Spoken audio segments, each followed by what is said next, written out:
Alam niyo po ba na itong dahon ng karot ay masarap ihalo sa itlog? Tara, lutuin natin. Nahugasan ko na at hihiwa-hiwain lang po natin. Painit na tayo ng mantika.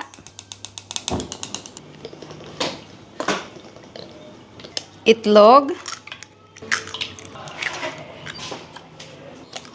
Lagyan natin ng seasoning. Paminta. Konting light soy sauce.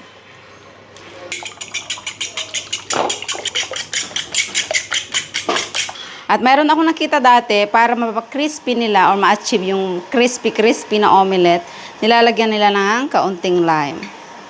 Kaunti lang. Ilagay na natin ang tinadtad na dahon ng karot.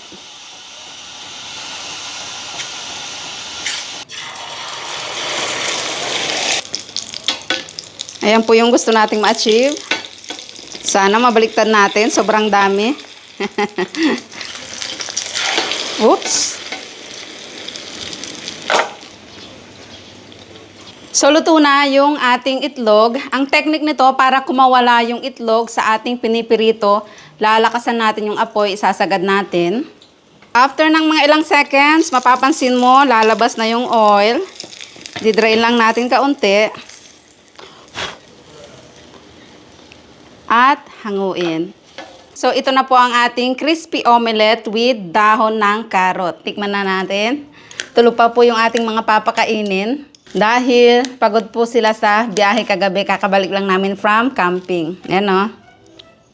At mas masarap po sana ito kung sriracha sauce. Naubusan tayo kaya ketchup na lang. Tikman natin ang crispy omelette with dahon ng karot.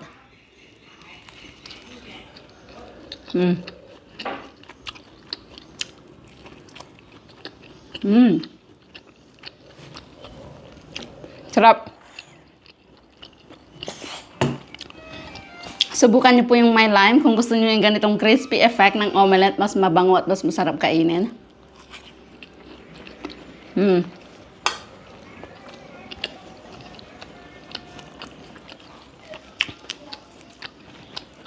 Itong dahon ng carrot na fresh, meron po siyang parang minty o mabangong amoy.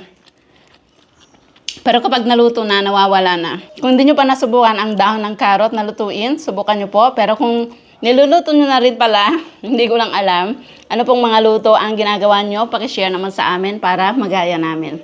Ito po palang mga fresh baby carrot, gustong-gustong pinapapak ng aking mga anak, kaya madami akong binili. Bango. Mas madaling kainin kaysa sa malalaki.